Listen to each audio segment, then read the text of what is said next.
Nintendo recently unveiled the long-awaited Mario 35th Anniversary Direct. The Direct had been rumored for months by fans, and was pretty much a guaranteed thing, but that didn't stop my head from completely exploding when I saw the video I recommended.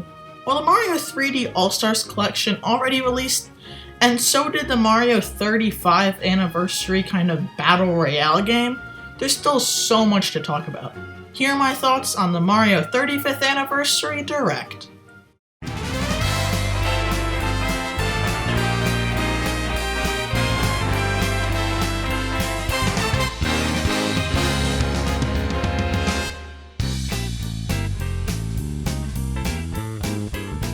The Direct started off with a reveal of a limited edition Game & Watch console. On paper, this sounds really cool and interesting, but in practice, at least in my case, this really didn't do it for me. Only having two games, which are the original Mario Brothers and the Lost Levels, is really disappointing. I mean, yes, it would be cool to play them on a different console, but I can play them for free on Nintendo Switch Online. Yes, it has some cool features, and the price isn't too bad for $50, but for me at least, this won't be something I'll be picking up. For collectors, this is a big deal, but for me, not really my thing. Thankfully, Nintendo reassured me that months of waiting for this Direct would pay off, when they revealed Mario 3D World coming to the Switch. While this was pretty much a given that this game would be coming to Switch, it's Nintendo. Anything can happen. This was, and still is, my most anticipated game for the Switch. Hyrule Warriors Age of Calamity looks fantastic, and I'm going to be talking about that in my next video. And Breath of the Wild 2 is still looking great a full year later, but this game looks so much fun. The art style looks gorgeous, the gameplay looks so much fun, the music is fantastic. I even listened to the soundtrack, and I haven't even played the game. When the Wii U was in its heyday, maybe not heyday, but when it was out, most of the games I played were LEGO games or Wii Sports, so looking back now, there were so many games that I missed out on. No offense, I still love you LEGO Jurassic Park and Wii Sports Resort. Mario 3D World was one of those games I've wanted so badly on the Switch, and I'm just so excited. And they're making DLC, so yeah! I always love it when Nintendo makes DLC for past games when they're getting ported or remade. I feel like in every Mario game, the art style changes a little bit, so it's so cool that they're adding more stuff to a past art style. It's like if Nintendo made DLC for Skyward Sword, but kept its art style. That would be pretty cool. It also looks like the DLC will be taking on a more darker tone, similar to Breath of the Wild 2, and I really like that. It seems like Nintendo is realizing that their audience isn't just little kids, and they do have an older fan base. Breath of the Wild 2, Bowser's Fury, Metroid Prime 4, these are all games or DLCs that are physical or digital proof. Actually, that Nintendo realizes that they have an older audience too, and I love it. Whoa, hold on a second. It's coming out in February? Ugh, why Nintendo, why? After that, Nintendo unveiled a Nintendo Switch Online exclusive, Super Mario Bros. 35.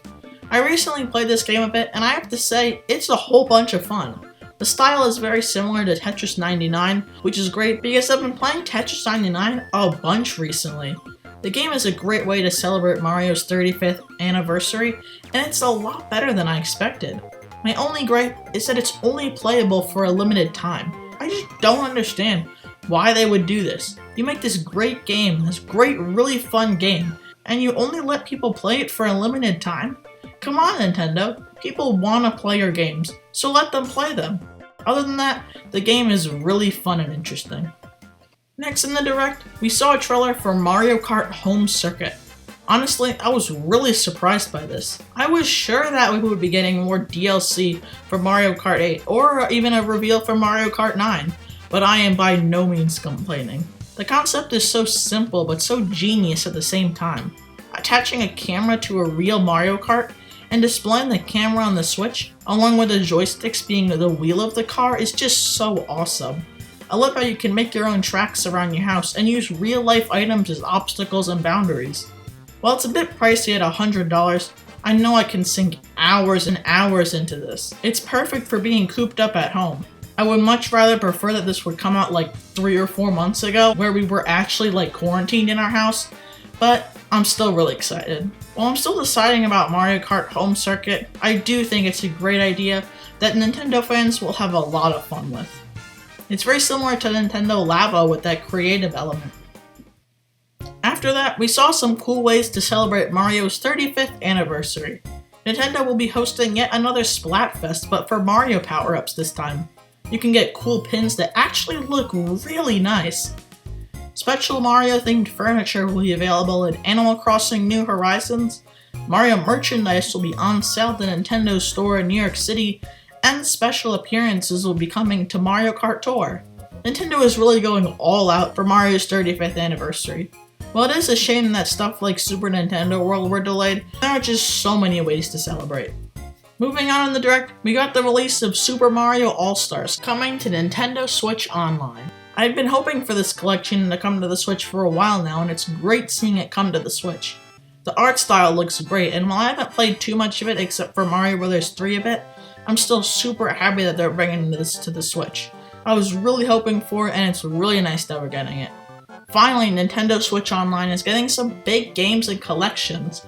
I feel like the online system is, it's pretty good, but it's really nice having some of that legacy content. I know that we're not getting Virtual Console, but it's nice that we're getting at least some type of SNES or NES games on the Switch.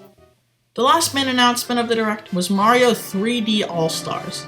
At first, I was beyond excited. 3 Mario games in one package, this just can't be real. While I am having fun with it, I do have some gripes. I started with Mario 64 and I was having so much fun until the camera controls came in. These have to be the worst camera controls in any game. Whenever I want the camera to move in a direction just a little bit, it moves a full 90 degrees. Why is it so loud? Why does it restrict me from moving around in a full 360 degrees? Why can't they just put in normal controls like in Breath of the Wild or Odyssey? And the worst part is the controls are fine. Yes, they're not as buttery smooth as I've heard, but they work just fine. But then the camera comes in and it makes it just so hard to move in a straight line.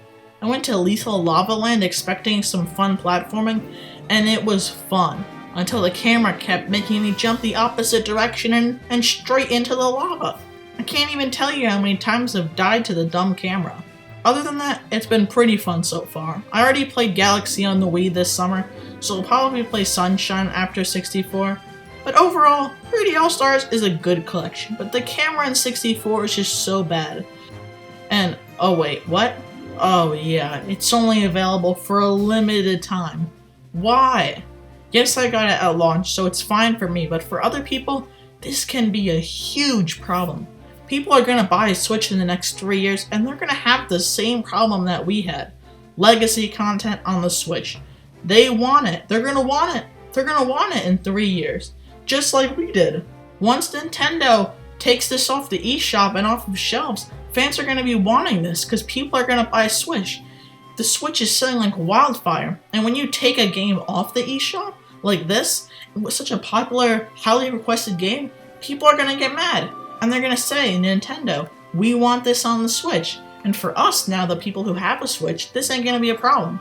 But for people who don't have it, and they're going to buy a Switch in the next 3 years, they're going to want this. So they're going to be in the same predicament that we're having.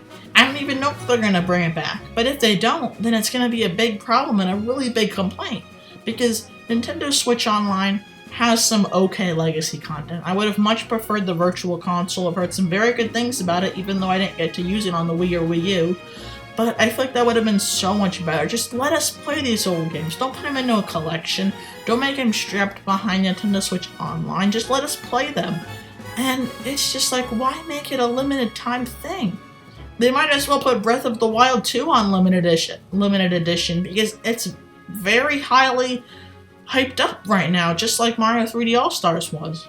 Hopefully Nintendo does change this, because it's a really bad business decision for consumers and Nintendo. People want to play your games, Nintendo, and they will pay you to play them, so let people play them. Overall, the Direct was really nice and well worth the wait.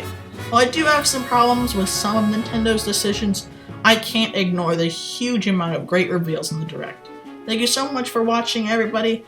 I'm going to be taking a little bit of maybe a couple days more for like a break between each video, because I'm looking for more of like larger scale videos, like big ideas or a fan-made direct or a Minecraft episode, and that might mean like probably like a week between each video. Thank you so much for watching. Don't forget to like and subscribe. Potato Sensei out.